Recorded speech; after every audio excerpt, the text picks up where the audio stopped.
Okay, good morning, everyone. Today is a beautiful Sunday morning, the 19th day of the month of Adar. It's also Brad's yard site. Barak Nachman Ben Rafal is the Neshama Shavan Aliyah, and we'll dedicate today's learning in memory of the mother of Moshe Gutman, Toba Bas Edward, Neshama Shavan Aliyah, page 82.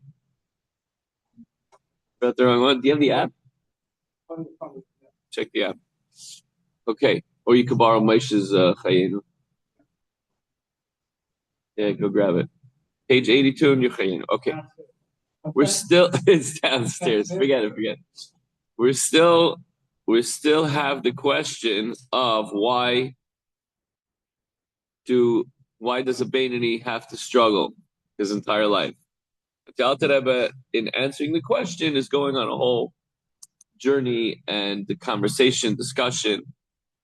The Alter Rebbe now returns to our subject of the light of the Shekhinah, which rests upon man only through the mitzvahs, which serve as the oil for the light of the Shekhinah. So we're the wick, and we need the oil, and the oil are the mitzvahs that we do. The Alter Rebbe points out that the effect of this light upon the person performing a mitzvah varies from one category of mitzvahs to the other. There's a dimmer switch.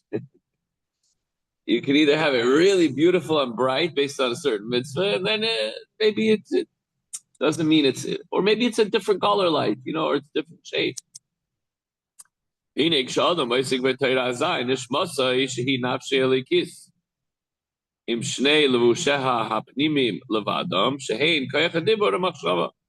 a person studies Torah using his powers of thought and speech, remember, he's obviously using his brain when he learns Torah, but he's also speaking, he's using his mouth.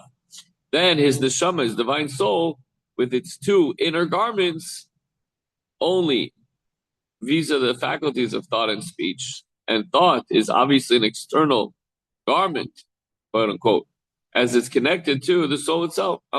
Internal. Sorry, that was my mistake.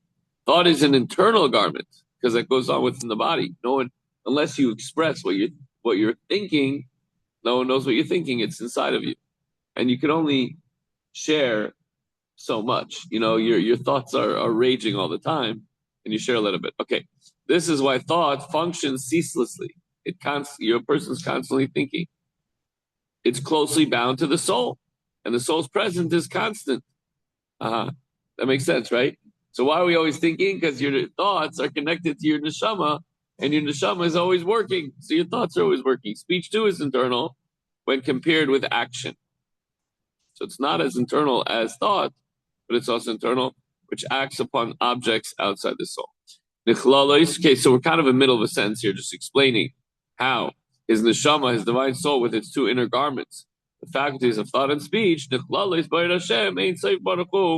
absorbed in the light of God, the eternal light, the Ein Sof. Blessed be He, and are merged with it in perfect unity. He hashras hashchina al nafshei elikis. Ma'amer Rabbi Seinu zichrenu livracha shafila echad sheyoshev va'osek b'Torah shchina imay. So this is what it means when it says the resting of the Shekhinah on his divine soul. Our sages taught that when even one person applies himself diligently to Torah study, the Shekhinah is with him. Meaning, in this case, that the Shekhinah rests upon the divine soul and upon its faculties of thought and speech, which are engaged in the mental and oral study of the Torah. However, in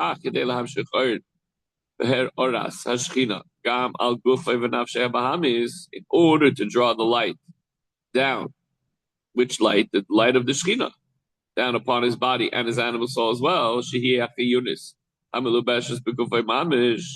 We're talking about the animal soul, which is the vitalizing soul, which is clothed in the body and providing it, meaning the animal soul is giving the body, the physical body, life. It's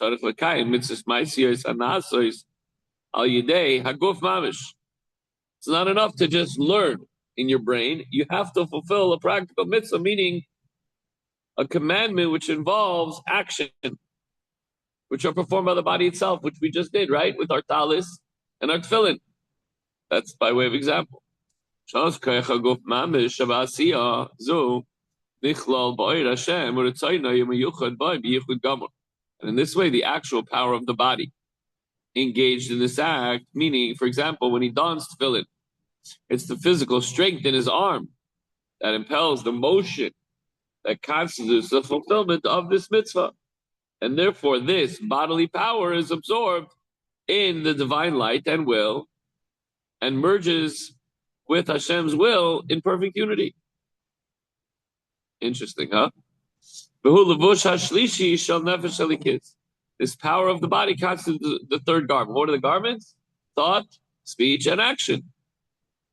But where does action come in? When you're doing a physical mitzvah, shaking the lulav and esrog. You can't do it by looking at it. You can't do it by thinking about it or by speaking about it. You got to actually take it in your hands and shake it. And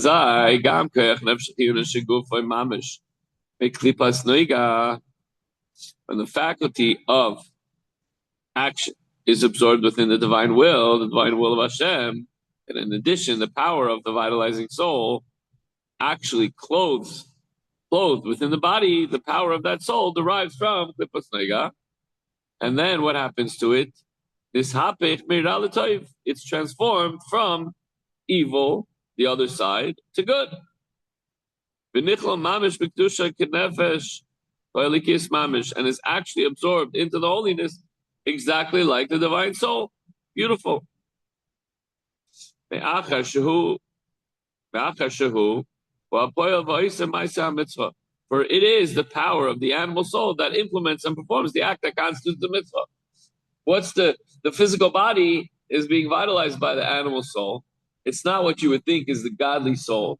Godly soul is in the brain, in the heart. Okay, it's in the rest of the body. But what's the animal soul is the driving force behind our life. Gives us the power to live. So when you're using your arm to wrap up the tefillin or to throw on the talis or to shake the lulav and esrog, so you're using the animal soul for the mitzvah. The mitzvah is being performed by the animal soul. Being fueled by, if you will.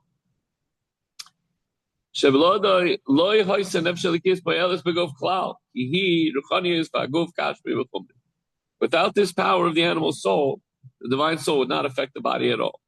Since it is spiritual and the physical, and the body, physical and corporal, since the body and the divine soul are antithetical, as are the spiritual and material dimensions generally. So the divine soul and the godly soul are two opposite things. And it needs the divine soul, if it wants to perform a spiritual, the godly soul, if it wants to perform a mitzvah, it needs the body, which is fueled by and run by and moved by the animal soul. What's the intermediary between these two that seem like total opposites? Intermediary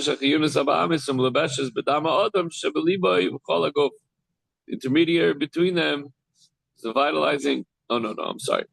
Intermediary between. I think it's the intermediary between the doing the mitzvah and the animal soul.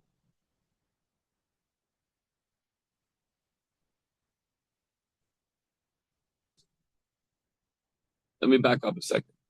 Without this power of the animal soul, the divine soul, the godly soul, would not affect the body at all. It'd be nice. It's sitting there. It's housed in the body. But since it is spiritual and the body physical and corporal, so that body and soul are antithetical, they're two opposites, as are the spiritual and material dimensions generally. So the intermediary between them is the vitalizing nefesh bahamis, the animal soul, clothed in man's blood, which is in his heart and throughout his body. Okay. So the nature of the animal soul is such that the coarsest, most material-like level of its spiritual substance is capable of clothing itself within the blood. And since the animal soul is this divine soul's medium of affecting the body, if the godly soul wants to have any effect on the body, it's got to work hand in hand with the animal soul to help it do the mitzvah, do the right thing, give tzedakah. Its active power is also absorbed into holiness when one performs the mitzvah. So since the godly soul and the animal soul have to work hand in hand, the godly soul has an effect and uplifts and causes the animal soul to be part of the mitzvah. So the takeaways for today is that your soul wants to do good, but it needs your body, even though your body wants to do things only for selfish reasons.